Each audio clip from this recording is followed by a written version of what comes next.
इससे पहले हम वर्ब और उसका टाइप्स देख लिए थे। आज देखते हैं फाइनाइट वर्ब और इनफाइनाइट वर्ब क्या होता है। पहला है finite verb. The verb which comes according to the subject and tense is called finite verb. वैसा वर्ब जो कि सब्जेक्ट और टेंस के अकॉर्डिंग आता है उसको हम फाइनाइट वर्ब करते हैं। ठीक है, जैसे कि teacher teach I teach English, she writes a letter, you live in Delhi, she living in Mumbai. ये सब जो वर्ब है ये comes with according to the subject and tense, subject और टेंस के अनुसार ये सभी आता है जिसमें फाइनाइट वर्ब में। ठीक है, जैसे यहाँ पर टीचर, ये फाइनाइट वर्ब है।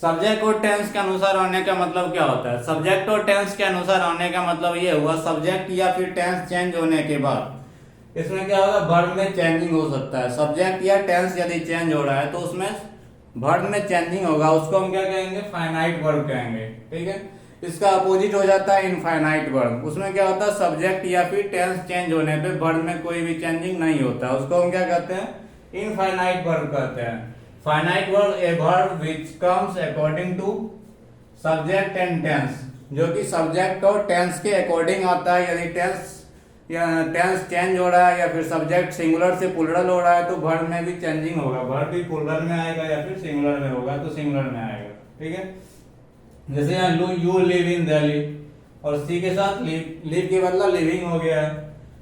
She goes to school by बस और यहाँ आई गो टू स्कूल रेगुलरली। ठीक है, यहाँ पे क्या हो रहा है, सब्जेक्ट के कारण यहाँ पे वर्ब में भी चेंजिंग हो रहा है, सब्जेक्ट में चेंजिंग हो रहा है। तो और उसके बाद होता है non finite verb. Non finite verb उसको कहते हैं जो कि सब्जेक्ट चेंज हो या फिर वर्ब चेंज हो, सब्जेक्ट चेंज हो या फिर टेंस चेंज हो, दोनों में से कोई भी चेंज होने पे उसमें वर्ब में कोई भी चेंजिंग नहीं होता, उसको हम कहते हैं नॉन फिनाइट वर्ब। इसके बाद नॉन फिनाइट का डेफिनेशन देखते हैं।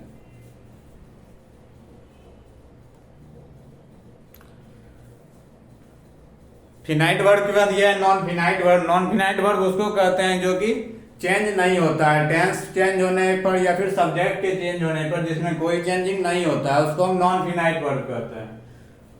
The verb which not come according to the subject और टेंस, वैसा वर्ब जो कि सब्जेक्ट और टेंस के अकॉर्डिंग में नहीं आता है, उसमें कोई चेंजिंग नहीं होता, are called non finite verb, उसको हम नॉन फिनाइट वर्ब करते हैं। जैसे I am to go to home, यहाँ पे टू गो टू जो है ये नॉन फिनाइट वर्ब है। She is to come from Patna, ये टू कम फ्रॉम जो है ये नॉन फिनाइट वर्ब है।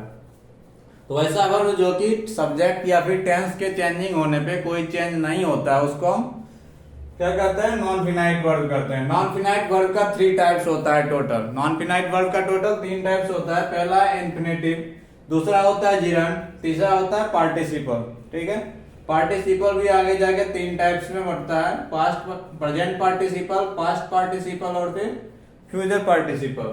ठीक है, पहला है ये इन्फिनेटिव, फिर आता है जिरंड और तीसरा आता है पार्टिसिपल। इन्फिनेटिव में क्या होता है, वर्ब से पहले टू ऐड हो जाता है और जिरंड में आईएनजी ऐड हो जाता है। और ये जो है टेंस के आधार पर ये बांटा जाता है। पार्टिसिपल 3 पार्ट्स में हो जाता है, past participle, present participle, past participle और फ्यूचर पार्टिसिपल। जिरंड में क्या होता है, वर्ब के बाद आईएनजी लग जाता है और इन्फिनेटिव में क्या होता है, वर्ब से पहले टू लग जाता है। जैसे यहाँ पे टू गो टू, ये जो है ये इन्फिनेटिव में है, यहाँ टू कम, ये भी इन्फिनेटिव में है। इसको भी अब बारी बारी से देखेंगे इन्फिनेटिव, जिरंड और पार्टिसिपल क्या होता है। तो पहले फिनाइट वर्ब का क्या था, वैसा वर्ब जो कि सब्जेक्ट और टेंस के अकॉर्डिंग आता है, सब्जेक्ट या टेंस चेंज हो जाता है तो वो वर्ब में भी चेंजिंग हो जाता है, उसको हम फिनाइट वर्ब कहते थे। ठीक है, उसके बाद non finite verb. Non finite verb में क्या होता है, ये सब्जेक्ट चेंज हो या फिर टेंस चेंज हो तो उसमें वो चेंज नहीं होता है तो उसको हम नॉन फिनाइट वर्ब कहते हैं। और ये नॉन फिनाइट वर्ब का टाइप्स हो गया।